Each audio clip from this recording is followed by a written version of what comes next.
Kita mengawal dan kita memohon pertolongan daripada Tuhan supaya Tuhan boleh menolong setiap kita supaya kita dapat memahami setiap kebenaran firman yang akan disampaikan dan juga boleh menolong setiap kita supaya di dalam setiap kebenaran yang disampaikan kepada kita boleh menjadi berkat bagi kita semua. Mari kita berdoa.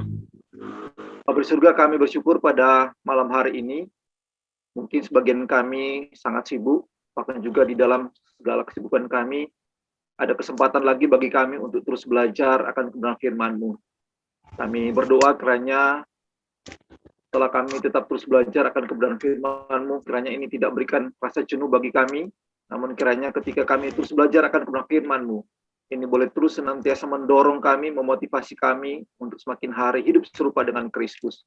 Oleh karena itu ya Tuhan, pada malam hari ini, sekali lagi ketika kami akan belajar kebenaran firman Tuhan, Tuhan tolong setiap kami, pimpin kami, mampukan kami untuk dapat memahami akan kebenaran-Mu, dan bahkan juga biarlah melalui kebenaran firman-Mu ini, boleh menolong setiap kami untuk terus senantiasa hidup serupa dengan Engkau dan boleh menjadi berkat bagi banyak orang.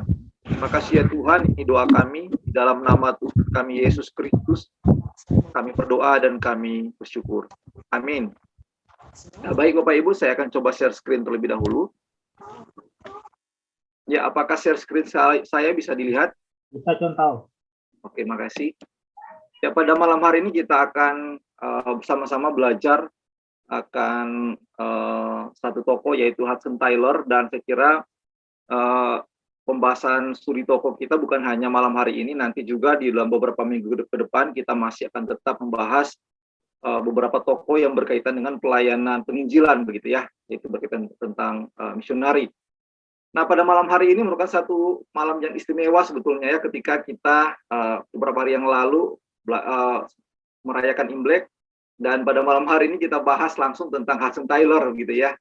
Nah, Hudson Taylor kalau kita melihat di dalam gambar ini langsung memberikan satu indikasi kepada kita bahwa beliau ini pelayanan di Chungko ya, di China, karena dia memakai baju chongsam gitu ya, meskipun wajahnya atau rupanya agak sedikit lucu begitu ya, karena wajah orang Eropa itu tidak bisa ditutupi begitu ya, tetapi beliau menggunakan baju chongsam gitu ya, dan mengidentifikasikan diri dia sebagai orang Chungko gitu ya, orang China. Nah, Bapak Ibu, mari sama-sama kita akan melihat latar belakang singkat daripada Hudson Taylor. Nah, Bapak Ibu, Hudson Taylor ini lahir tanggal 21 Mei tahun 1832 di Barnsley, Inggris. Lalu kemudian beliau meninggal pada tanggal 3 Juni 1905 di Changsha, Hunan, China ya, di Chungko ya. Jadi Hudson Taylor ini meninggalnya di Chungko ya, 3 Juni 1905, kira-kira usianya 73 tahun. Nah, kononnya menurut informasi yang saya peroleh, Hudson Taylor ini memulai studi kedokteran dengan harapan akan pergi ke Chungko begitu ya, mulai Mei 1850 di Kingston upon Hull. Nah, jadi ketika dia tidak mau pergi berangkat ke Chungko, dia tetap belajar ilmu kedokteran gitu ya, sebagai bekal dia untuk masuk ke sana begitu ya. Jadi dia ada persiapan dulu. Nah, lalu kemudian Taylor ini menghabiskan waktu kurang lebih 51 tahun lamanya di Chungko. Cukup lama begitu ya pengabdiannya dia di sana ya. 51 tahun begitu ya. Nanti kita akan melihat dinamika pelayanan selama 51 tahun ya, setelah kita akan melihat latar belakang singkat daripada Hudson Taylor ini. Lalu kemudian dari informasi yang saya peroleh, Hudson Taylor ini tinggal lama di Chungko kurang lebih 51 tahun, dan dia bisa menguasai beberapa bahasa di sana. Yang pertama itu bahasa Mandarin ya, bahasa Mandarin itu bahasa nasional di sana, di Chungko. Kemudian dia juga bisa berbahasa Chaozhou, lalu kemudian dia juga bisa berbahasa dengan dialek Wu dari Shanghai, dan dengan bahasa yang berdialek Ningpo. Nah, ini luar biasa begitu ya, ini sangat sulit begitu ya, mau belajar bahasa Mandarin sulit, tetapi Hudson Taylor ini dengan gigi begitu ya, 51 tahun tinggal di Chungko, dan bisa belajar bahasa Mandarin, bahasa nasional di sana, dan bisa berkhotbah dengan bahasa Mandarin. Tetapi tidak hanya bahasa Mandarin aja, dari catatan yang saya peroleh, dia juga bisa bahasa Chaozhou, bisa juga dengan bahasa yang berdialek dulu dari Shanghai dan Ningpo begitu ya. Jadi luar biasa ya dari pelayanan Hudson Taylor ini. Kalau kita melihat dari latar belakang singkat daripada Hudson Taylor ini. Nah, sekarang kita akan melihat tentang panggilan pelayanan daripada Hudson Taylor ini. Nah, kalau kita melihat jejak rekam daripada panggilan pelayanan Hudson Taylor ini, sebetulnya dari informasi yang saya peroleh, sejak masih kecil, ayahnya Hudson Taylor ini, yaitu James Taylor, telah menanamkan hati misi kepada Hudson Taylor. Jadi memang dia dikondisikan oleh ayahnya begitu ya, untuk menjadi seorang misioneri begitu ya. Nah, kononnya setiap hari ayahnya yang adalah seorang ahli farmasi tersebut selalu membacakan dan menjelaskan ayat-ayat Alkitab yang berhubungan atau berkaitan dengan penginjilan begitu. Jadi betul-betul memang Hudson Taylor dikondisikan oleh ayahnya. Nah, bahkan dengan jelas dan dengan teman-teman ayahnya Hudson Taylor ini, ayahnya selalu berkata bahwa dia ingin mendapatkan Hudson Taylor ini sebagai seorang utusan Injil begitu. Nah, ternyata apa yang menjadi kerinduan daripada ayahnya Hudson Taylor ini tidak menjadi sia-sia, Bapak Ibu. Karena sebelum berumur 5 tahun, ternyata Hudson Taylor berkata, kalau saya dewasa nanti, saya akan menjadi seorang utusan Injil dan pergi ke Tiongkok. Ya, entah ini hanya namanya kan anak kecil gitu ya, di usia yang masih sangat muda sekali, belum 5 tahun begitu ya. Ya, entah karena mungkin sering dengar atau dikondisikan oleh ayahnya begitu ya. Jadi tanpa berpikir panjang, tanpa pertimbangan, ya mungkin Hudson Taylor pada saat itu ya selalu bercelutuk bahwa dia ingin menjadi seorang utusan Injil begitu ya. Namun yang menariknya, tempatnya ke Chungko ini sangat jelas sekali begitu ya, disebutkan bagi dia begitu ya. Ya, saya nggak tahu bagaimana proses informasi tersebut sampai Hudson Taylor ini sekalipun masih usia 4 tahun lebih, sudah menyatakan kepada ayahnya nantinya dia akan menjadi seorang utusan Injil ke Tiongkok gitu atau ke Chungko. Nah, namun dari apa yang kita lihat berkaitan dengan Hudson Taylor ini, maka kita dapat melihat ini satu keunikan di dalam bagaimana Tuhan memanggil seseorang untuk melayani dia, gitu ya. Nanti kita akan melihat lebih lanjut ya proses bagaimana panggilan Tuhan yang Tuhan kerjakan di dalam diri Hudson Taylor. Nah, Bapak Ibu, meskipun sejak kecil ia sudah menjadi Kristen, ya karena memang keluarganya Kristen, dan bahkan juga seperti yang saya katakan tadi bahwa bahkan sampai belum usia 5 tahun, Hudson Taylor sudah berkata bahwa nanti saya akan menjadi seorang utusan Injil dan akan melayani di Chungko sebagai seorang misioneri begitu ya. Namun di dalam perkembangan dia sebagai seorang anak dan ketika akan menuju masuk ke usia remaja, maka di dalam dinamika kerohaniannya dia sempat menjadi ragu ya, dia sempat menjadi ragu terhadap apa yang diajarkan oleh ayahnya. Nah, namun demikian berkat doa ibu dan adik perempuannya akhirnya ia dapat mengatasi keraguan-raguannya itu. Lalu kemudian pada waktu usianya kurang lebih umur 17 tahun, ketika ia membaca traktat yang menceritakan karya penyelamatan Kristus yang ditemukannya di ruang baca ayahnya, ia lalu berlutut dan berdoa kepada Tuhan serta memohon pengampunannya. Jadi saya kira ini merupakan satu progres ya bagaimana Tuhan memanggil Hudson Taylor untuk menjadi seorang utusan Injil bagi dia. Ya meskipun kita melihat bagaimana ayahnya mengkondisikan dia dari sejak kecil, nah tapi itu hanya boleh dibilang bahwa itu bukan menjadi puncak panggilan daripada Hudson Taylor. Kita dapat melihat bahwa puncaknya itu terjadi di usia 17 tahun ketika ada sebuah traktat yang menceritakan tentang karya penyelamatan Kristus yang ditemukan oleh Hudson Taylor, dan disitulah dia sadar bahwa dia adalah seorang berdosa dan membutuhkan pengampunan daripada Tuhan untuk memperoleh keselamatan. Jadi perjumpaan secara pribadi itulah kira-kira umur 17 tahun terjadi bagi Hudson Taylor. Dan dari sejak situlah dia sudah mulai fokus mempersiapkan diri untuk mewujudkan kerinduannya untuk melayani sebagai seorang utusan Injil ke Tiongkok. Ini luar biasa ya Bapak Ibu ya. Bagaimana cara Tuhan bekerja memanggil Hudson Taylor. Memang di dalam cara Tuhan memanggil seseorang untuk menjadi seorang hamba Tuhan atau seorang pelayan khusus buat dia itu berbeda-beda begitu ya. Dan malam hari ini kita dapat bagaimana cara Tuhan bekerja ya, yang luar biasa di dalam diri Hudson Taylor. Usia 4 tahun sudah mengatakan saya akan menjadi seorang utusan Injil, tetapi ketika di masa-masa perkembangan dia semakin dewasa ada sedikit keraguan, Namun karena ada berkat Tuhan pakai ibunya, adiknya untuk mendoakan dia, keraguannya itu hilang. Dan puncaknya, di usia yang 17 tahun dengan traktat yang dibaca di meja ayahnya, dia mengalami perjumpaan secara pribadi dengan Tuhan. Dan sejak dari situlah, dia mulai mempersiapkan diri untuk fokus menjadi seorang utusan Injil ke Cungko. Nah, Bapak Ibu, meskipun jiwa misi sudah tertanam di dalam hatinya, di dalam catatan yang saya peroleh, dalam informasi yang saya peroleh, bahwa Hudson Taylor ini tetap meneruskan pendidikan di bidang farmasi, begitu ya. Jadi Hudson Taylor ini tidak serta-merta langsung mau pergi ke Cungko untuk melayani Tuhan, enggak. Jadi dia tetap mempersiapkan diri di sekolah farmasi dan selesai di sekolah farmasi. Lalu kemudian pada saat yang sama juga kerinduannya untuk misi penginjilan ke Cungko tetap ada. Nah, sehingga kerinduan ini terwujud ketika Hudson Taylor ini berjumpa dengan seseorang yang bernama Hong Xiuquan, ya, Hong Xiuquan. Dia adalah seorang Kristen dari Cungko dan lalu kemudian memiliki relasi dengan Hudson Taylor pada saat itu.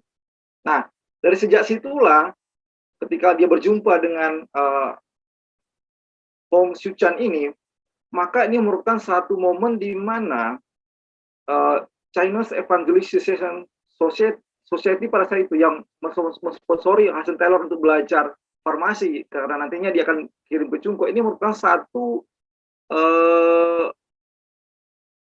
kesempatan emas bagi Hudson Taylor untuk pergi ke Cungko. Jadi mereka melihat ini merupakan satu kesempatan yang Tuhan buka bagi Hudson Taylor untuk pergi ke Cungko. Jadi diperkenalkan dengan Hong Xiuquan, lalu kemudian melalui perkenalan ini menjadi jembatan bagi Chinese Evangelization Society pada saat yang mensponsori Hudson Taylor belajar di bidang kesehatan ini untuk mengirim Hudson Taylor ke Cungko. Jadi ini luar biasa ya jalan ceritanya ya. Karena memang kalau untuk pergi sebagai seorang utusan Injil, misionari, kalau langsung pergi ke sana juga akan sangat kesulitan gitu ya, tanpa misalnya kita ada kontak person yang bisa menolong membantu kita. Nah, tapi ini luar biasa Bapak Ibu, Tuhan ketika merancangkan sesuatu pada seseorang, maka dengan cara Tuhan sendiri ya akan menyatakan kuasanya supaya agendanya itu terwujud. Dan ini dapat kita lihat bagaimana cara Tuhan bekerja di dalam diri Hudson Taylor. Ya, awalnya dia hanya belajar farmasi ya untuk persiapan dia pergi ke Cungko, tetapi ketika dia belajar farmasi bertemu dengan orang dari Cungko dan akhirnya dari organisasi yang mensponsori dia yang akan kirim ke Cungko melihat bahwa ini merupakan satu kesempatan di mana Hudson Taylor berangkat ke Cungko pada saat itu. Sebelum kesempatan itu hilang, karena memang untuk pergi ke sana di zaman tersebut memiliki kesulitan tersendiri begitu. Jadi harus ada kontak person yang bisa bersama-sama dengan dia ya untuk menolong dia di sana. Nah, sehingga ini merupakan satu momen yang sangat luar biasa bagi Hudson Taylor untuk mewujud nyatakan kerinduannya untuk melayani di Cungko pada saat itu. Nah, Bapak Ibu, sekarang kita akan melihat sejarah singkat dan dinamika pelayanan daripada Hudson Taylor. Nah, di dalam pelayanan Hudson Taylor, beliau memiliki sebuah visi yang besar dan mengatakan bahwa ingin merekrut 1.000 utusan dan masing-masing akan menginjil 250 orang setiap hari sehingga dalam waktu 3 tahun seluruh Tiongkok akan bisa dimenangkan. Jadi merupakan sebuah visi ya, slogan yang selalu disampaikan Hudson Taylor ketika dia melayani di Cungko pada saat itu ya. Dia memiliki sebuah visi yang besar dan ingin merekrut 1.000 misionari dan masing-masing akan menginjil 250 orang setiap hari sehingga dalam waktu 3 tahun seluruh Tiongkok akan bisa dimenangkan. Nah, ini visi yang dirasakan oleh Hudson Taylor pada saat itu ya. Nah, meskipun kalau melihat bahwa dari tinggalnya sekian lama Hudson Taylor di Cungko begitu 53 tahun, visi ini tidak terwujud seperti yang diharapkan begitu ya. Tetapi visi inilah yang mendorong Hudson Taylor untuk sekian lamanya tinggal di Cungko. Nah, kita akan melihat sejarah singkat dan dinamika pelayanan daripada Hudson Taylor. Nah, jika kita melihat kronologi pelayanan dari Hudson Taylor, maka ada satu catatan yang sangat lengkap sekali sebetulnya, tetapi dia hanya memperlihatkan bahwa Hudson Taylor ke Cungko selama 53 tahun itu kurang lebih ada 11 kali pulang pergi begitu ya, pulang pergi ke Cungko. Jadi ya masuk Cungko keluar lagi begitu ya, sampai 11 kali lamanya. Pergi ke Inggris, pergi ke Amerika 11 kali ya. Bolak-balik gitu ya. Masuk Cungko, keluar dari Cungko pada saat itu. Dan kunjungan terakhir daripada Hudson Taylor yakni yang ke-11 merupakan kunjungan yang terakhir bagi dia. Dikatakan bahwa pada kunjungan yang terakhir, yaitu kunjungan yang ke-11, dia pun meninggal dan dikubur di sana. Dia meninggal pada tanggal 3 Juni 1905 di Changshan, lalu kemudian dimakamkan pada tanggal 9 Juni 1905 di Protestan Cemetery di Shenyang.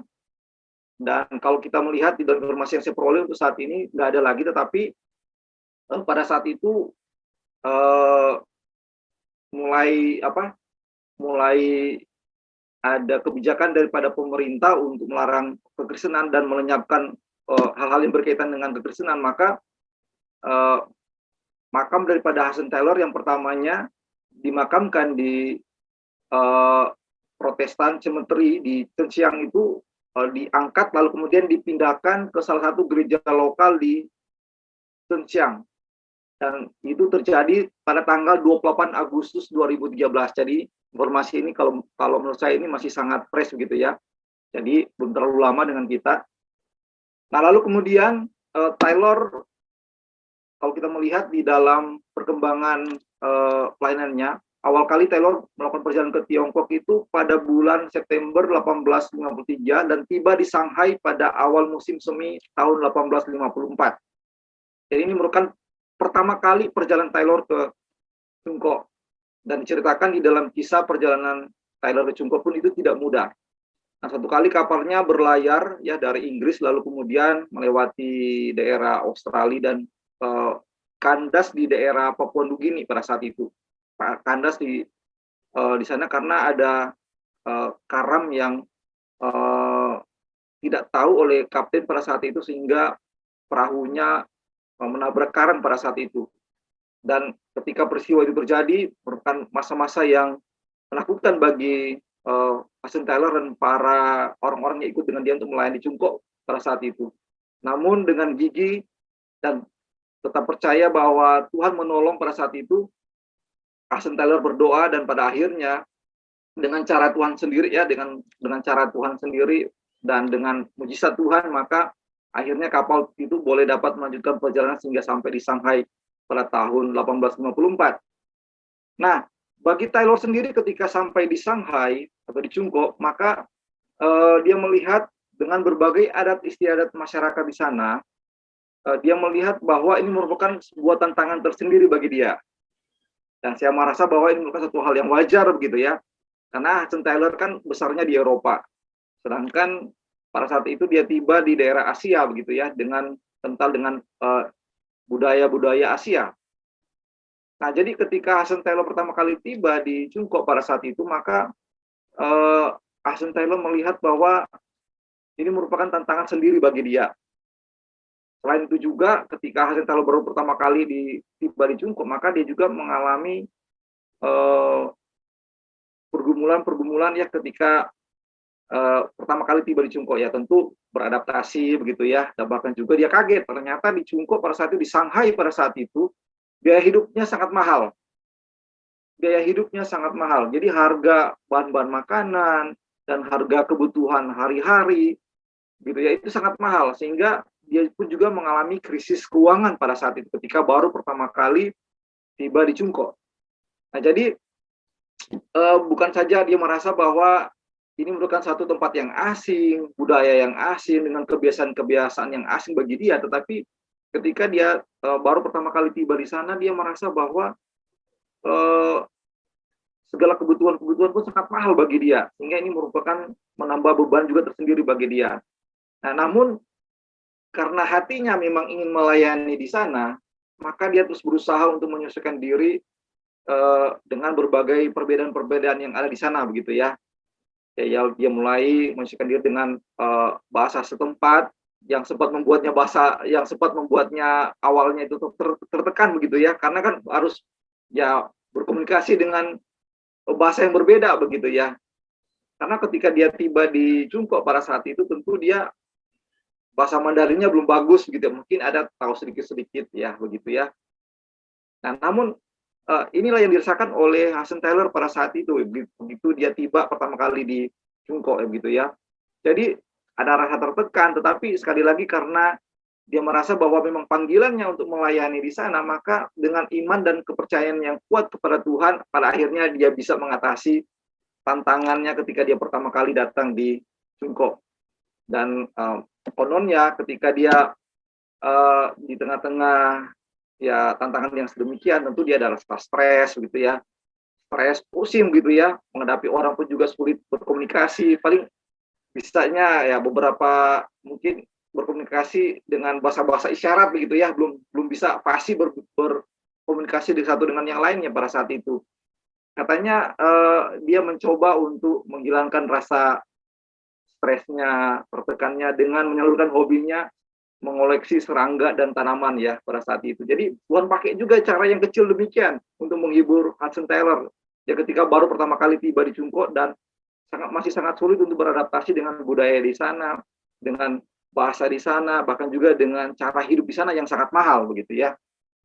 Nah, setelah setahun Hudson Taylor tinggal di Cungko, maka pada saat itu ketika dia mulai belajar bahasa, semakin mengenal orang-orang di sana, nah maka dia mulai melakukan perjalanan ke pedesaan-pedesaan atau pedalaman-pedalaman di Cungko ya, di Cina Daratan pada saat itu.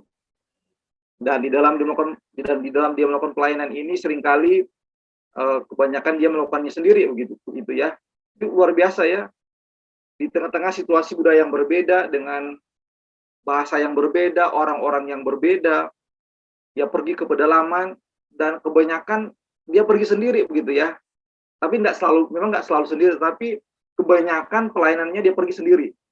Wah, ini bagi saya ini luar biasa ya, ini Hudson Taylor ini ya, perjuangannya begitu luar biasa. Nah, di dalam dia melakukan perjalanan menelusuri di daerah-daerah pedalaman untuk memberitakan Injil Tuhan, maka di sana dia melihat bahwa ada sedikit perbedaan ketika dia berada di Shanghai. Nah, kalau di Shanghai, orang-orang di sana itu karena mungkin sudah di kota begitu ya, sudah kota dan sudah lebih modern, maka mereka tidak mempedulikan dengan cara berpakaian orang asing, karena memang di Shanghai pada saat itu, konteks pada saat itu ada begitu banyak misionari yang tinggal di sana. Jadi mereka sudah terbiasa dengan pakaian-pakaian asing gitu ya. Orang-orang boleh kan sedang pakai jas segala macam. Tetapi ketika Hudson Taylor ini berjalan menelusuri dari desa ke desa di Cungko Daratan pada saat itu, maka Hudson Taylor melihat bahwa ada perbedaan signifikan dengan orang-orang yang tinggal di Shanghai pada saat itu. Nah, kalau orang-orang yang ditemukan di desa pada saat dari desa ke desa, maka Hudson Taylor melihat bahwa orang-orang di pedesaan ini sangat menekankan daripada cara berpakaian begitu ya. Terus sangat menekankan juga daripada cara hidupnya, bukan daripada kabar yang disampaikan oleh seseorang ketika mereka datang ke kampung mereka. Jadi yang mereka pertama kali perhatikan adalah dari cara berpakaian. Bahkan kemudian dari cara berpakaian, mereka juga akan melihat cara hidupnya sama atau tidak begitu ya. Daripada berisi berita yang mau disampaikan kepada mereka. Mereka lebih tertarik dengan hal-hal yang seperti itu. Nah, oleh karena itu, hal ini membuat Taylor menyadari bahwa hanya ada satu cara untuk bisa melakukan penginjilan di daerah China Daratan gitu ya, ke desa, yaitu dengan mengikuti cara mereka berpakaian serta mengikuti kebudayaan mereka. Nah, meskipun memang ini tidak mudah untuk mengikuti tradisi Cungko ya gitu ya bagi Hudson Taylor, tapi pada akhirnya dia tetap melakukan juga. Oleh karena itu, maka kalau kita melihat di dalam foto ya seperti di slide ini, kita dapat melihat bahwa memang kelihatannya lucu sepertinya sebetulnya gitu kan, dengan wajah orang Eropa tetapi memakai baju congsam, bahkan rambutnya dikuncir ke belakang begitu ya. Bagi saya ini satu hal yang lucu, tetapi inilah yang dilakukan oleh Hudson Taylor supaya dia bisa diterima untuk memberitakan Injil dari desa ke desa atau di Cina daratan pada saat itu. Nah, Hudson Taylor rela mengunci rambutnya dan memotong rambutnya di bagian depan kepalanya, dan juga rela mengubah cara berpakaiannya seperti di dalam gambar ini ya. Nah, walaupun penampilan itu sangat menyiksa dirinya awal-awalnya, Bapak Ibu, bahkan ia sempat dijadikan bahan lelucon daripada misionaris yang lainnya, karena mereka menganggap dia ini aneh begitu ya, atau terlalu berlebihan kali begitu ya, terlalu lebay begitu ya, sampai berpakaian bahkan model rambutnya disesuaikan dengan orang-orang di China daratan pada saat itu, di Tiongkok daratan pada saat itu ya. Tapi justru ini yang membuat satu hal yang khusus bagi Hudson Taylor gitu ya. Dan apa yang dilakukan oleh Hudson Taylor ini tidaklah sia-sia. Karena dengan penampilan yang baru ini bagi Hudson Taylor yang tidak memakai jubah orang Eropa pada saat itu dengan pakai jas begitu ya.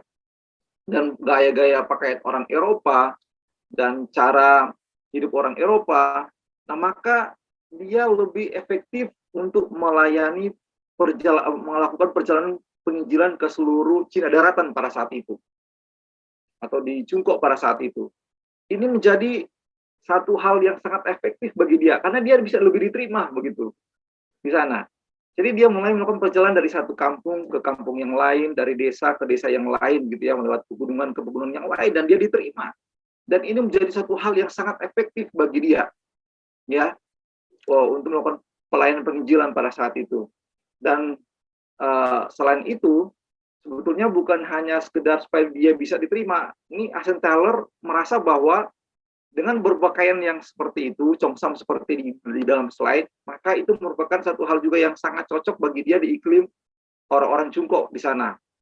Jadi cocok dengan busana yang seperti itu begitu ya, bagi dia itu nilai lebih yang dia rasakan ketika dia mengidentifikasikan diri menggunakan baju seperti orang-orang Cungkok pada saat itu. Nah, ini yang bisa kita lihat bagaimana adaptasi Hudson Taylor dengan kehidupan jemaat lokal di sana ya. Kita melihat dinamika pelayanan yang dilakukan oleh Hudson Taylor. Lalu kemudian kita bisa melihat yang kedua adalah pergumulan yang berkaitan dengan keluarga ketika Hudson Taylor melayaninya pada saat itu. Dari catatan yang diperoleh, Hudson Taylor ini menikah dengan Maria pada tanggal 20 Januari 1858. Ya, meskipun di dalam sejarah menikah Hudson Taylor dengan Maria ini, boleh dikata bahwa Hudson Taylor ini sangat sulit untuk mencari pasangan ya, karena betul-betul dia harus cari pasangan yang cocok dan bersedia untuk tinggal di Cungkok pada saat itu. Dan ketika dia ingin menikah dengan pacarnya yang dulu begitu ya di Inggris, akhirnya ditolak gitu, tidak mau.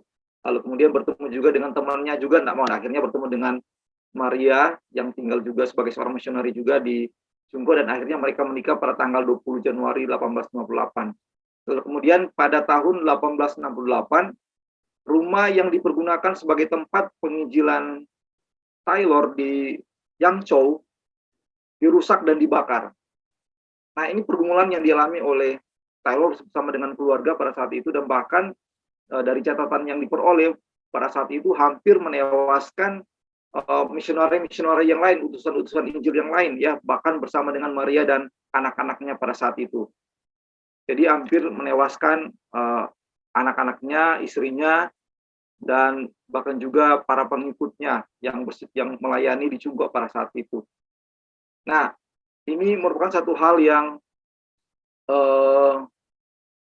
membuat pada saat itu Hudson Taylor bergumul ya ketika melayani di sana, karena tentu ini tidak mudah bagi dia ya ketika dia melihat bahwa rekan-rekan sepelanannya hampir meninggal, dan bahkan juga istrinya, dan bahkan juga dengan anak-anaknya begitu ya. Namun meskipun peristiwa ini menyebabkan banyak kerugian, bahkan juga membuat dia bergumul, Hudson Taylor tetap semangat untuk melayani Cungkok pada saat itu.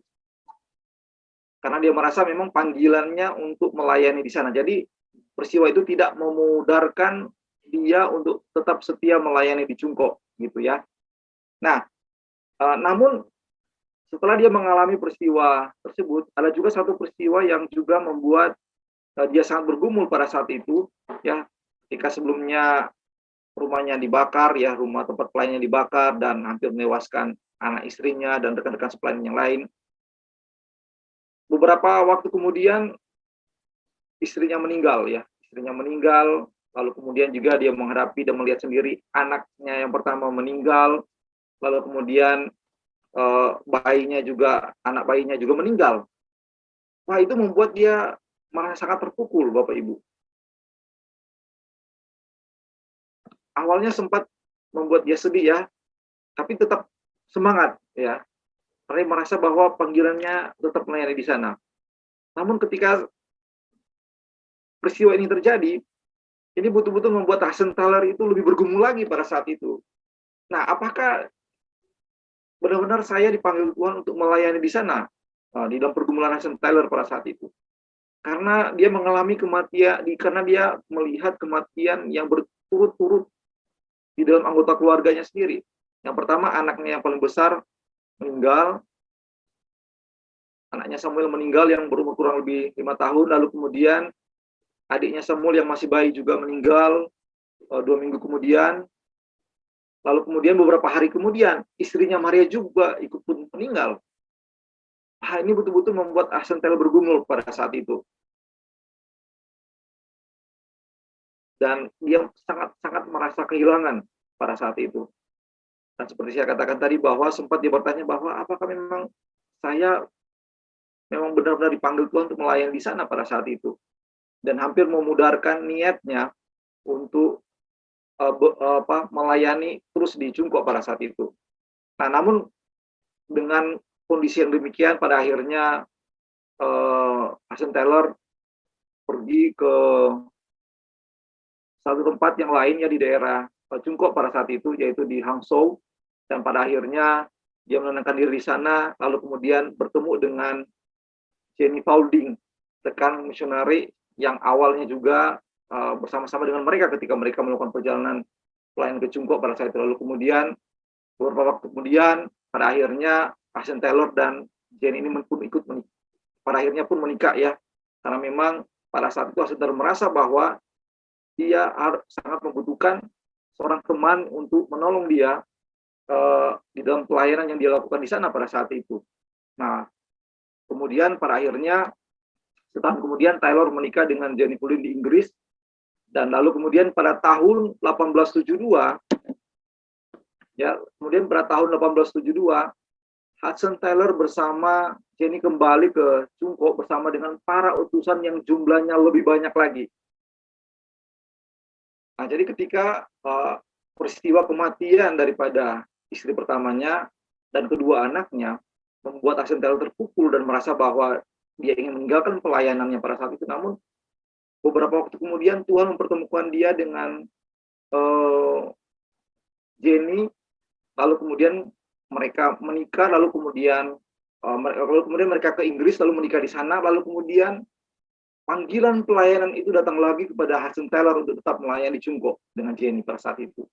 Dan pada saat itu 1872 ada begitu banyak lagi utusan-utusan Injil yang mereka bawa ke Inggris untuk melayani mereka bersama. Ya, seperti di dalam foto ini, ya, ada begitu banyak anak-anak muda dari Inggris yang dibawa oleh Hudson Taylor untuk ikut bersama-sama terlibat untuk pelayanan di sana. Dan pada akhirnya hasilnya luar biasa, Bapak Ibu, ya. Kita akan melihat selanjutnya sebuah pelayanan daripada Hudson Taylor. Pada tahun 1860, ya, Taylor melakukan penerjemahan Alkitab Perjanjian Baru dengan bahasa Ningpo. Jadi merupakan hasil karya ketika Hudson Taylor tetap setia untuk melayani orang Cungko. Dia menerjemahkan Alkitab Perjanjian Baru dalam bahasa Ningpo. Lalu kemudian pada saat yang sama, Taylor juga mendirikan misi pedalaman Tiongkok, ya, China Island Mission atau CIM, namun berdiri secara resmi pada tahun 1865. Lalu kemudian Taylor mendirikan kantor pusat CIM di Tiongkok sehingga dapat memperhatikan berbagai kebutuhan para utusannya di sana. Nah, ini merupakan buah pelayanan daripada Hudson Taylor, Bapak Ibu. Ketika dia mengalami dengan berbagai macam dinamika ya sebelumnya, ya ketika baru pertama kali datang, dia harus beradaptasi dengan budaya lokal, dia harus belajar bahasa, dia harus juga beradaptasi dengan makan makanan yang tidak biasa yang dia makan sebelumnya, bahkan juga dia harus belajar banyak dengan budaya-budaya orang-orang di sana pada saat itu, ya, dan bahkan dia merasa bahwa sangat sulit bagi dia untuk melakukannya.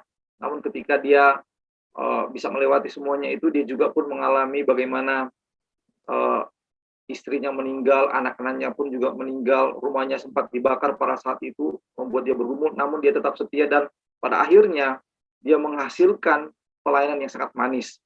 Ya, pada tahun 1860 Taylor melakukan penerjemahan Alkitab dalam Perjanjian Baru di Ningpo untuk Perjanjian Baru. Kemudian pada saat yang sama Taylor mendirikan misi pedalaman Tiongkok, China Island Mission atau CIM, dan secara resmi berdiri pada tahun 1865. Lalu kemudian juga dia mendirikan kantor pusat CIM di Chungko sehingga akan dapat memerdekakan berbagai kebutuhan para utusannya di sana. Luar biasa ya Bapak Ibu.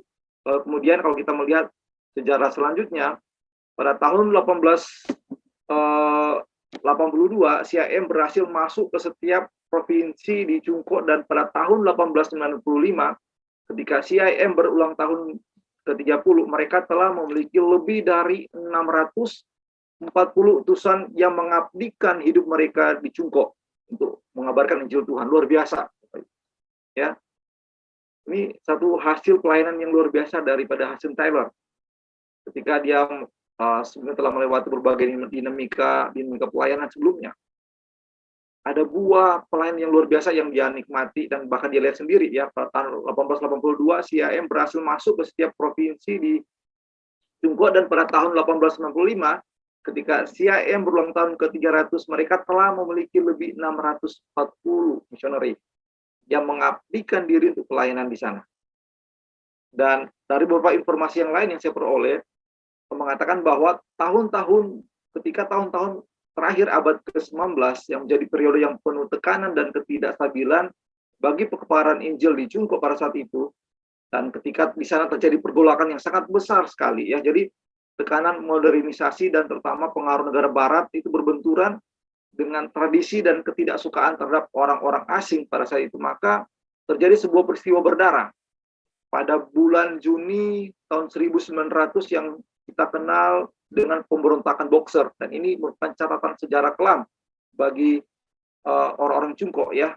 Sampai saat ini pun di dalam catatan sejarah pun itu ada. Jadi mereka tidak bisa menghilangkan catatan sejarah ini. Ya, sebuah catatan berdarah yang terjadi di tahun 1900.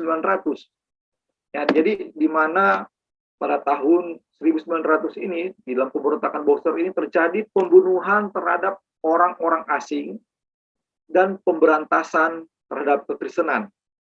Sehingga pada tahun itu kira-kira ada 35 misionari orang asing ya, 35 misionari orang asing dan 53 anak-anak mereka pun ikut dibunuh.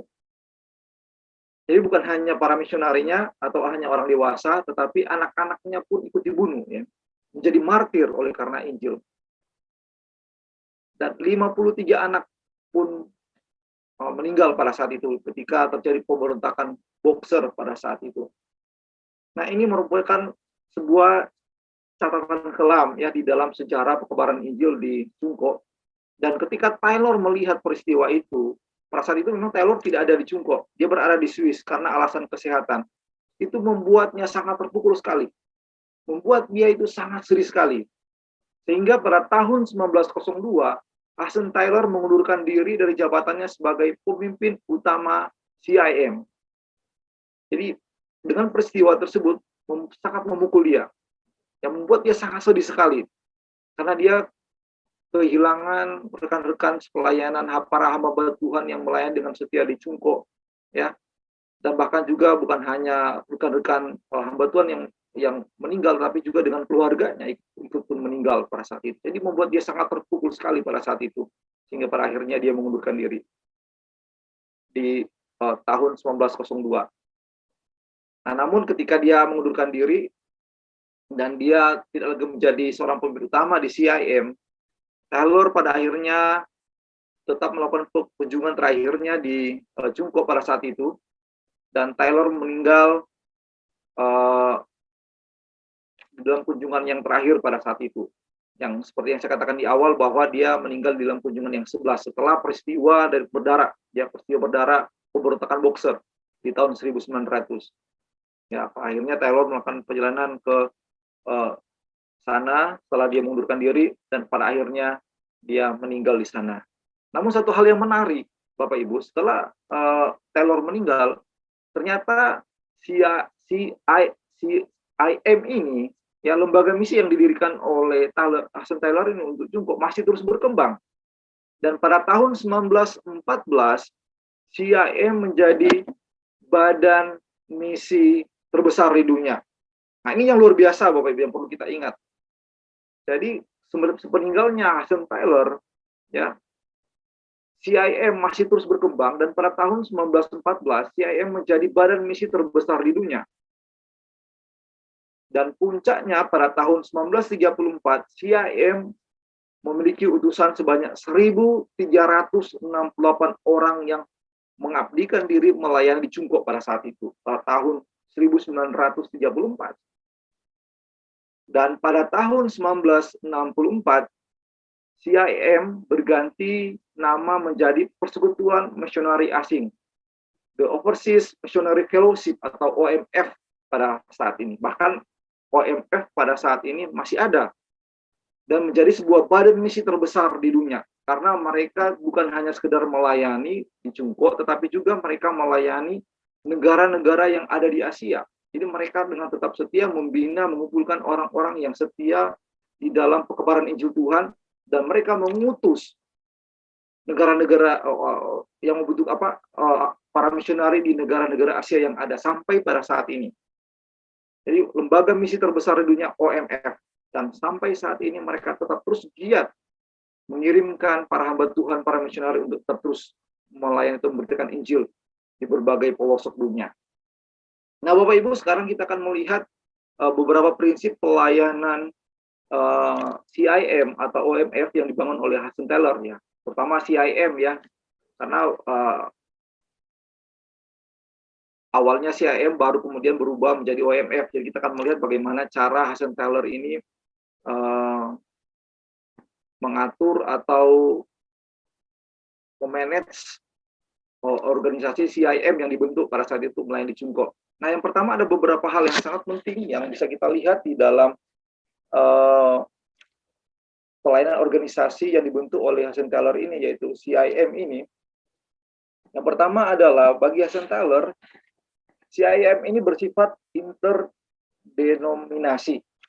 Jadi tidak terikat pada satu gereja, begitu ya. Jadi bagi Hudson Taylor, setiap anggota gereja dapat diterima untuk terlibat di dalam pekerjaan Injil dengan CIM, asalkan mereka mengaku Yesus Kristus sebagai juru selamat punya dan bagi mereka. Nah, ini inti yang ditekankan oleh Hudson Taylor pada saat itu. Nah, lalu kemudian yang kedua adalah CIM menerima calon-calon pekabar Injil yang tidak memiliki teologi yang tinggi. Jadi bagi CIM, bagi Hudson Taylor, bahwa tidak masalah ketika seseorang meskipun tidak memiliki teologi yang tinggi, atau boleh kata kalau sekarang gitu kan, ada jenjang-jenjang studi begitu kan, ada S1, S2, S3 begitu ya. Bagi Hudson Taylor itu nggak penting, bukan nggak penting gitu ya. Bagi Hudson Taylor tidak mengikat sampai ke sana begitu ya. Yang biasa-biasa saja begitu ya, tidak memiliki pemahaman teologi yang tinggi, tetapi dengan memiliki hati yang sungguh-sungguh mau memberitakan Injil, ya, dan tentunya seperti yang dikatakan syarat yang pertama tadi begitu ya, mengaku sebagai Yesus sebagai Tuhan dan Juru Selamat dunia, dan bagi dirinya yang sudah bertobat, maka bagi Hudson Taylor tidak masalah begitu ya. Tidak masalah untuk ikut terlibat di dalam pelayanan pekabaran Injil di CIM. Bukan berarti orang yang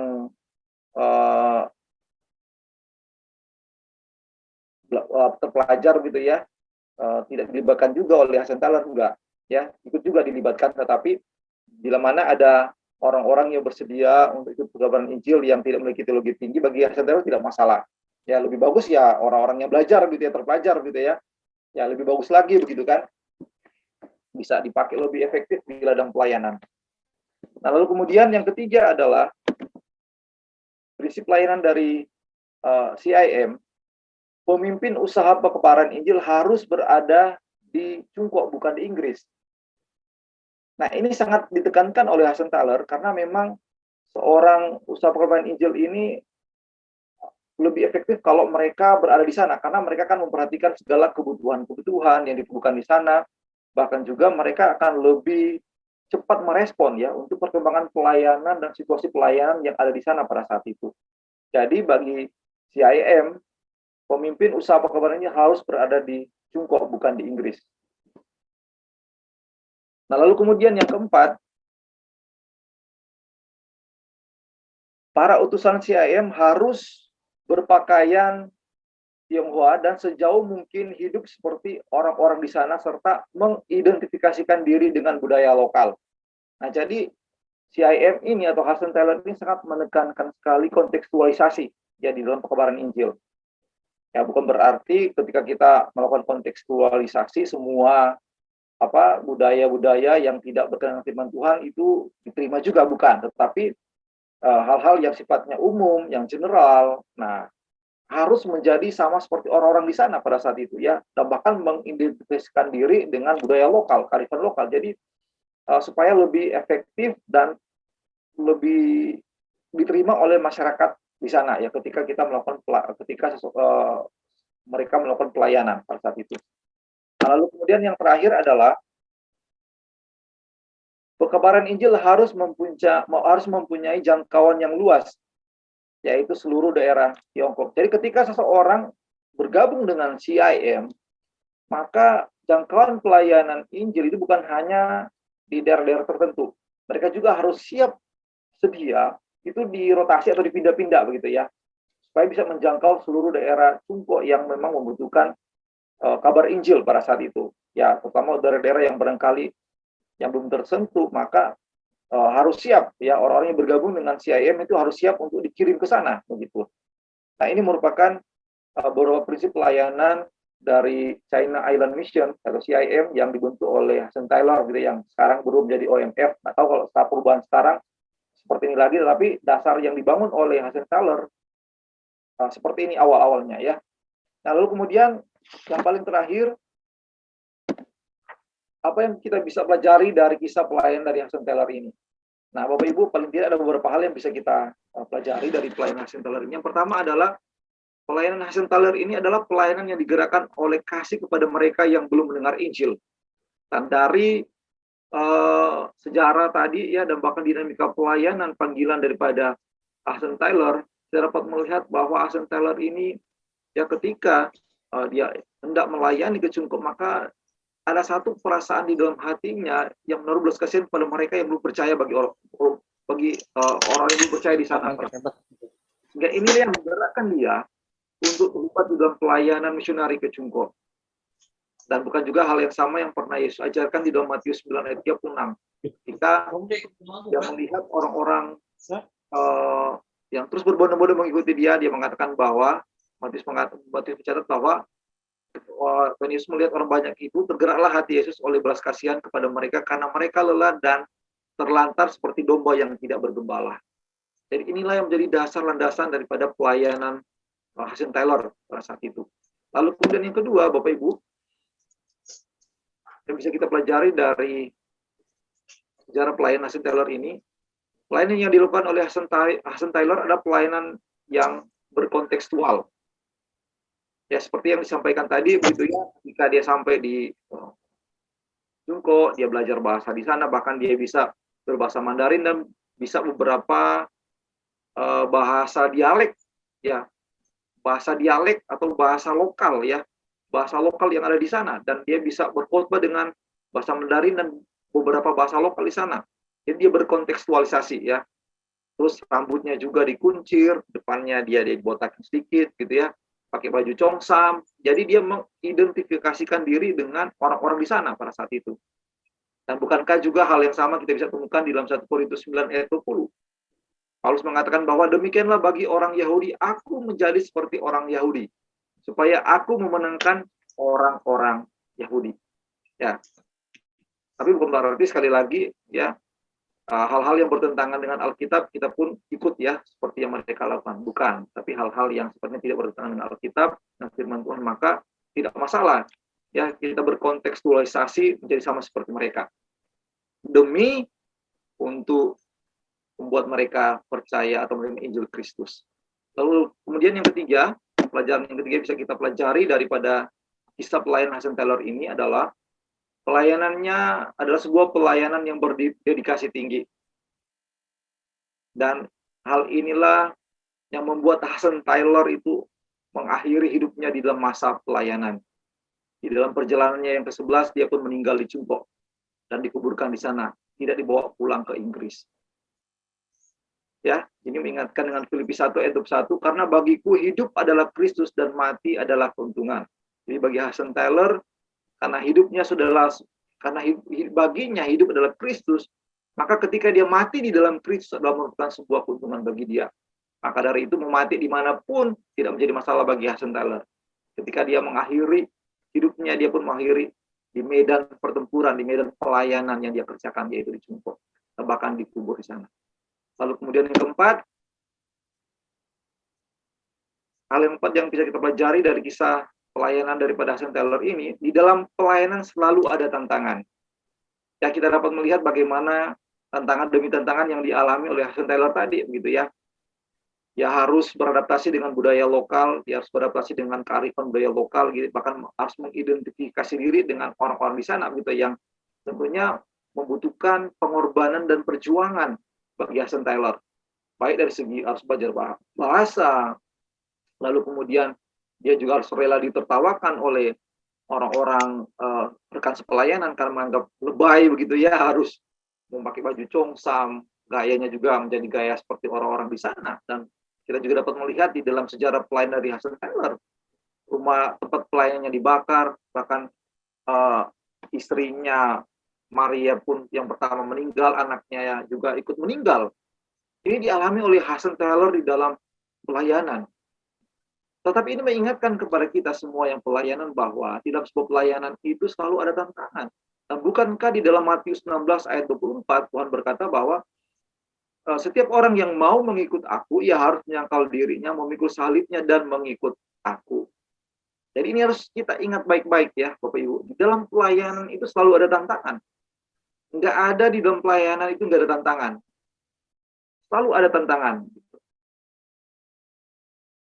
Nah, ini yang bisa kita lihat di dalam sejarah pelayanan pada Hudson Taylor. Lalu kemudian yang terakhir ya,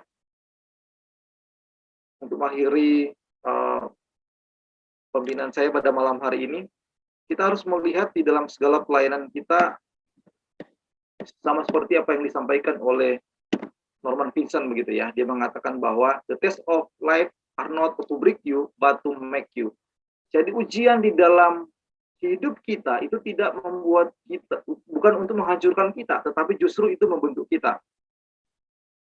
Kita harus melihat semua tantangan demi masalah di dalam kehidupan kita sebagai orang percaya, bahkan di dalam pelayanan itu untuk membentuk kita, bukan untuk menghancurkan kita. Yang sama seperti yang dialami oleh Hudson Taylor. Memang awalnya itu sangat berat bagi dia, begitu ya. Bahkan beberapa kali dia merasa bahwa, aduh, sudahlah, saya pulang aja lah ke Inggris, ngapain saya capek-capek di sini, begitu ya. Ngapain saya bahkan mengalami peristiwa yang seperti ini di sini, begitu ya. Istri saya meninggal, anak saya meninggal, begitu ya. Orang-orang yang saya kasih, saya mau menyaksikan mereka pun meninggal, begitu ya.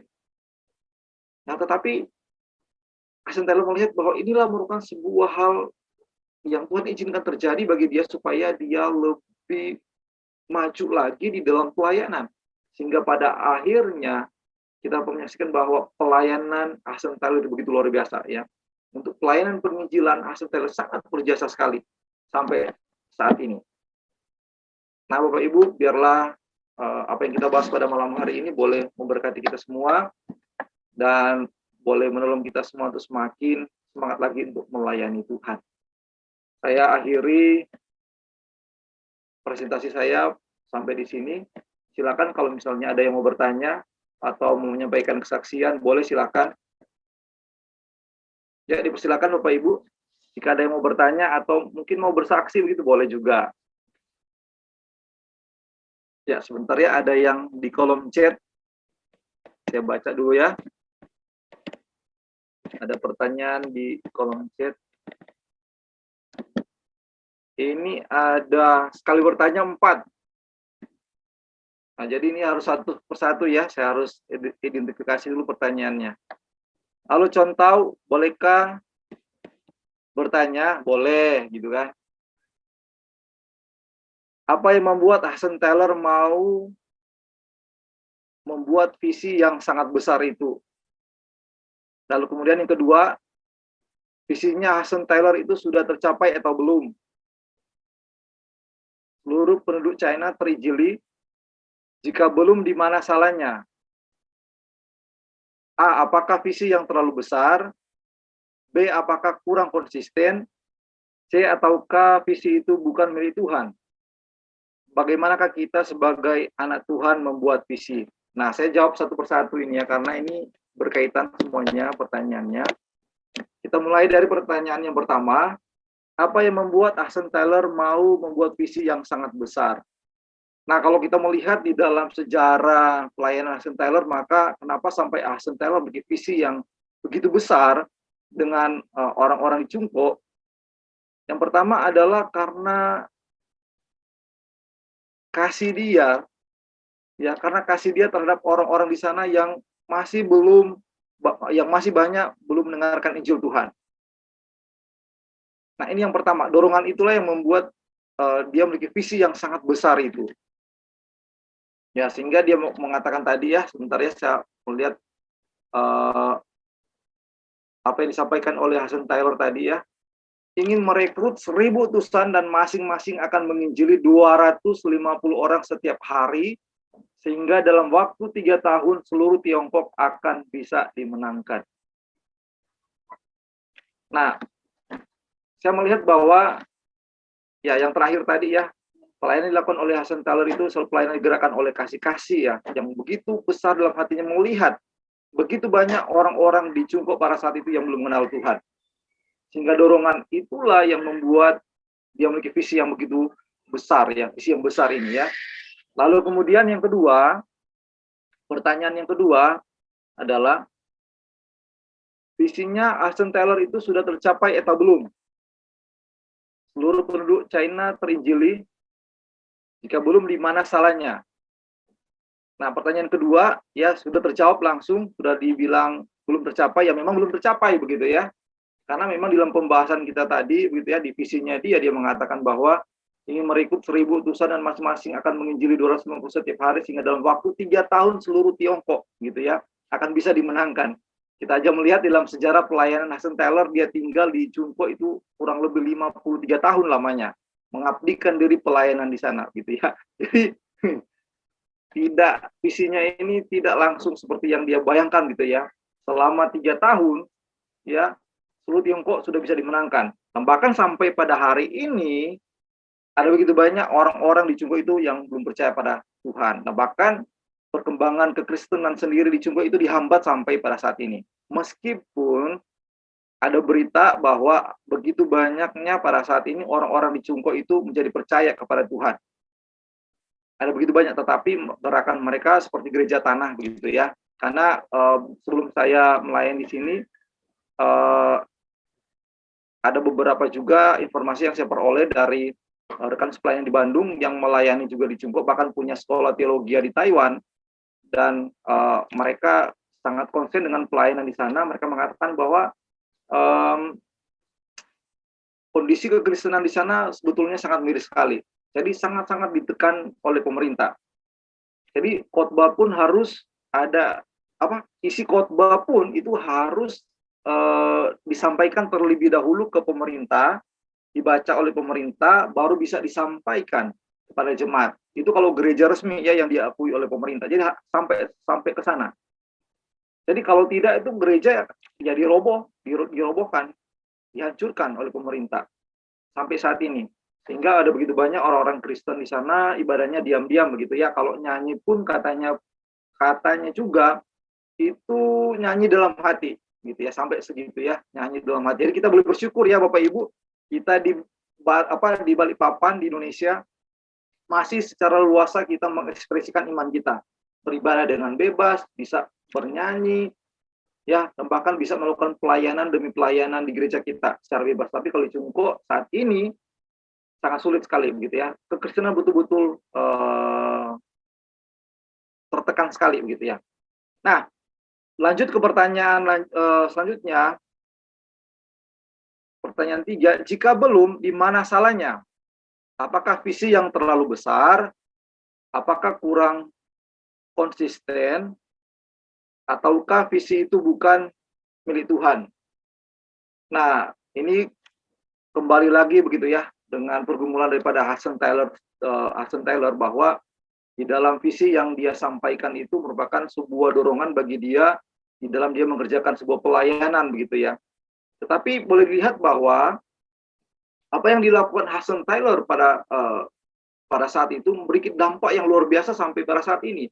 Bahkan CIM berkembang menjadi OMF yang menjadi badan lembaga misi terbesar di dunia yang mengirimkan para misionari gitu ya, yang mengirimkan para hamba Tuhan, misionari yang terban khusus dalam pelayanan pemberitaan Injil, bukan hanya di Cungko untuk saat ini, tetapi ke seluruh berbagai belahan dunia, terutama di Asia. Jadi ini menjadi motor, OMF ini menjadi penggerak utama, mengirimkan sekian banyak hamba-hamba Tuhan, khususnya terban menjadi seorang misionari di dalam pekebaran Injil Tuhan. Ya, memang di dalam kita menyatakan visi begitu ya, ya itu kan apa namanya ya, kalau mau dibilang salah itu juga sebetulnya bagi saya kurang tepat gitu ya, tetapi ini merupakan sebuah dinamika di dalam kita pelayanan seperti itu. Bahkan itu progres gitu ya, di dalam bagaimana cara Tuhan bekerja gitu ya. Bahkan di dalam orang Israel pun sendiri ya, di bagaimana cara Tuhan bekerja bagi orang Israel itu pun progres gitu ya.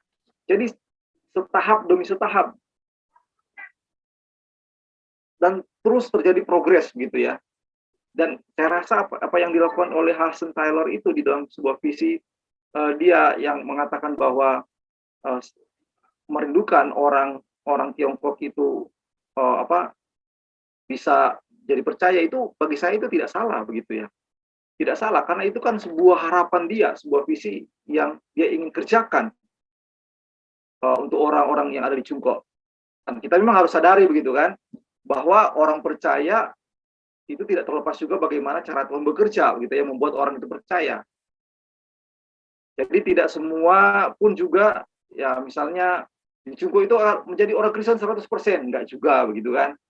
Ya, kita harus kembali kepada doktrin kita bahwa seseorang itu percaya merupakan pekerjaan daripada Allah Roh Kudus begitu. Tapi apa yang dilakukan oleh Hudson Taylor ini, ya bagi saya itu tidak salah begitu, karena ini merupakan sebuah kerinduan yang ada di dalam hatinya supaya Cungko itu menjadi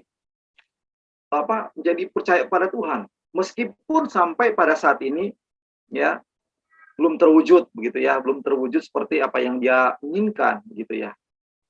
Ya bagi saya tidak masalah begitu, nggak salah juga begitu kan.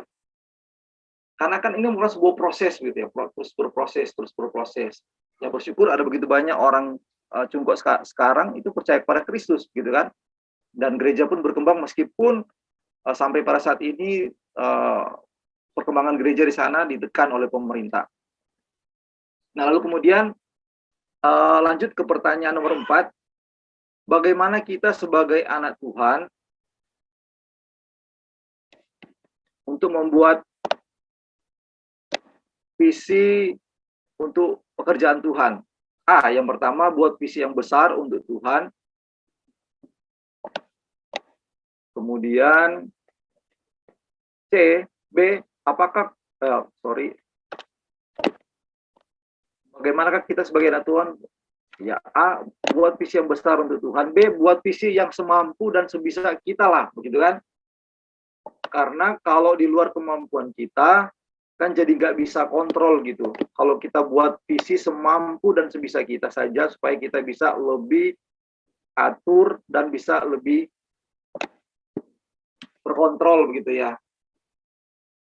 Nah, di dalam kita membuat visi, nah maka kita harus kembali lagi bahwa mengingat apakah visi yang kita punya ini adalah visi yang daripada Tuhan. Itu yang terpenting. Apakah visi yang kita punya inilah visi daripada Tuhan. Dan tentunya untuk memberikan keyakinan di dalam hati kita, memberikan keyakinan kepada kita apakah visi yang kita punya ini adalah dari Tuhan, ini tercermin dari seberapa dekatnya relasi kita dengan Tuhan. Ya, untuk meyakini bahwa visi yang kita punya ini adalah visi yang dari Tuhan. Nah, lalu kemudian yang kedua, ya terkait dengan pertanyaan tadi, apakah kita bisa membuat visi yang besar atau yang biasa-biasa saja, begitu ya? Saya melihat bahwa kita juga jangan membatasi cara Tuhan bekerja, begitu ya. Kalau memang Tuhan kasih visi kita yang besar, kenapa tidak? Why not, gitu kan? Kenapa kita membatasi cara Tuhan bekerja dengan cara kita berhitung ya, secara matematika ya, secara manusia, logika kita begitu. Nah, memang di dalam kita mengerjakan visi tersebut harus menggunakan Tuhan juga memakai logika kita gitu kan. Ya, mengerjakan semuanya itu pakai logika juga, memakai logika kita juga. Nah, tetapi kita harus juga mengingat bahwa di dalam kita melihat satu visi, maka kita juga jangan membatasi dengan logika kita. Kita harus, apalagi berkaitan dengan pekerjaan Tuhan, kita juga harus melihat apakah visi ini memang dari Tuhan yang pertama tadi gitu kan. Nah, kalaupun itu sangat besar dan di luar kemampuan kita, nggak jadi masalah. Nah, bukankah ada begitu banyak contoh-contoh di dalam Alkitab? Tuhan memberikan satu visi yang begitu besar kepada umatnya di luar akal mereka. Ya misal saja begini, ya pemanggilan Musa gitu kan. Tuhan memberikan visi kepada Musa supaya membawa orang Israel itu keluar dari perbudakan di Mesir. Bagaimana respon Musa?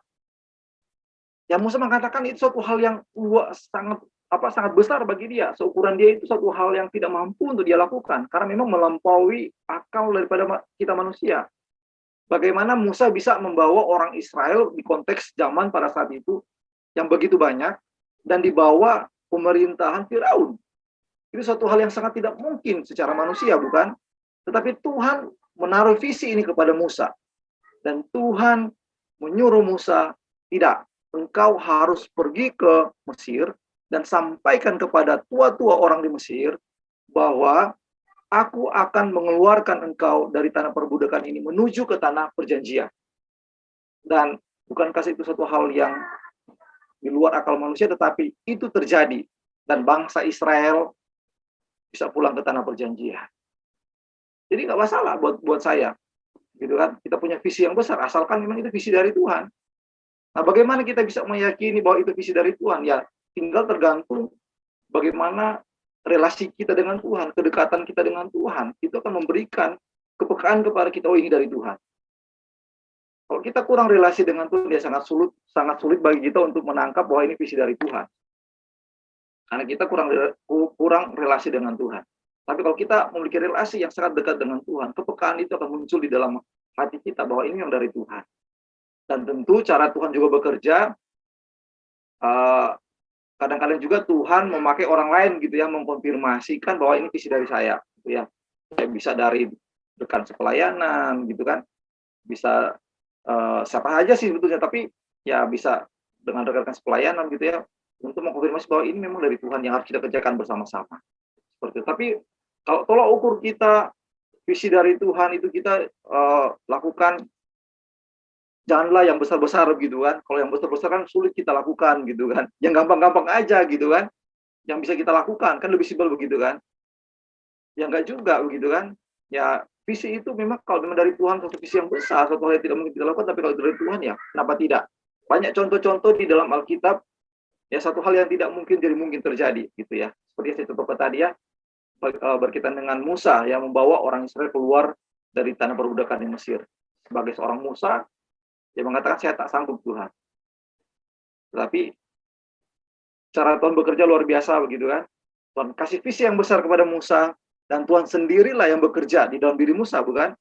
Sampai pada akhirnya bangsa Israel itu bisa keluar dari perbudakan Mesir, bahkan bisa melewati padang gurun, bahkan bisa masuk ke dalam tanah Kanaan. Itu sebuah perjalanan yang tidak mudah. Begitu banyak catatan sejarah dalam Alkitab yang beritahukan kepada kita itu bukan sebuah perjalanan yang mudah.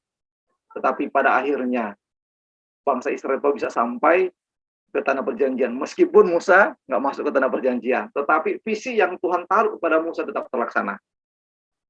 Nah, itu dari saya. Lalu kemudian masih ada lagi.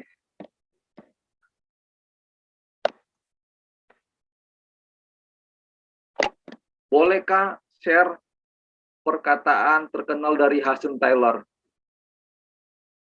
Ya, mau share ini juga harus ditanyakan lagi ya, untuk apa gitu kan.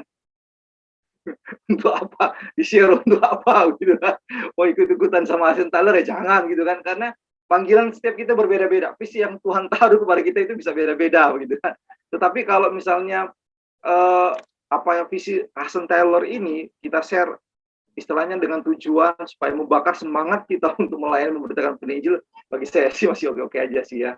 Jadi kita share digunakan untuk apa dulu begitu ya. Tapi kalau kita pakai ya untuk menunjukkan supaya bisa memiliki visi yang sama dengan Hudson Taylor, saya kira kurang tepat begitu ya, karena visi kita bisa beda-beda yang Tuhan taruh di dalam pelayanan kita seperti itu. Tetapi kalau hanya untuk supaya mendorong, berikan semangat pada kita untuk melayani dalam pekebaran Injil Tuhan, it's okay gitu kan. Mendorong kita, memberikan semangat di dalam kita giat melayani di dalam pekebaran Injil Tuhan. Oke, ini pertanyaan kelima sudah terjawab. Ini sudah pertanyaan yang terakhir. Apakah sudah bisa terjawab pada yang bertanya? Kalau dari ciri-ciri bertanya ini, kalau tidak salah ini yang bertanya, saya harus lihat ini. F2. Tapi tahulah saya F2 itu siapa. Karena pola bertanyanya dari pola bertanyanya sama. Oke, terima kasih pertanyaannya. Terima kasih juga. Oh, sudah terima kasih di chattingnya. Oke. Jadi saya nggak sebutkan namanya ya, karena juga pakai inisial juga, F2. Tapi saya tahu yang bertanya. Ada lagi rekan-rekan yang lain? Atau ada yang mau ditambahkan dari Musa atau rekan-rekan yang lain? Silakan. Ya, kalau tidak ada lagi, saya akan akhiri pembinaan kita pada malam hari ini. Mari kita berdoa. Bapa di surga, kami bersyukur pada malam hari ini, barangkali di tengah-tengah keletihan kami, di tengah-tengah kesibukan kami masih menyempatkan diri bersama-sama bersekutu, berdoa, bahkan juga kami boleh dapat bersama-sama belajar akan firman Tuhan. Kami berdoa kiranya ya Tuhan, apa yang sudah kami pelajari pada malam hari ini, boleh semakin mendorong kami untuk terus senantiasa semangat di dalam melayani pekebaran Injil Tuhan. Dan biarlah melalui kisah pelayanan daripada Hudson Taylor ini boleh terus mengingatkan kepada kami, supaya kami tetap setia dan terus setia di dalam kami melayani Tuhan, terutama di dalam kami mengabarkan Injil-Mu. Kami berdoa ya Tuhan, kiranya apa yang sudah kami dengar pada malam hari ini boleh juga menolong setiap kami, supaya juga kami boleh lebih memiliki komitmen lagi untuk tetap lebih setia lagi dalam kami melayani Tuhan. Terima kasih Tuhan. Sebentar kami juga akan mengakhiri pertemuan kami pada malam hari ini dan akan beristirahat. Mohon juga Tuhan yang boleh jaga lindungi kami, supaya kami boleh dapat beristirahat dengan tenang ketika kami beristirahat, dan esok hari kita bangun tubuh yang sehat dan dapat melanjutkan semua kegiatan, aktivitas, termasuk juga dengan pelayanan yang Tuhan masih percayakan kepada kami. Terima kasih ya Tuhan, ini doa kami. Di dalam nama Tuhan kami Yesus Kristus, kami berdoa dan kami syukur. Amin.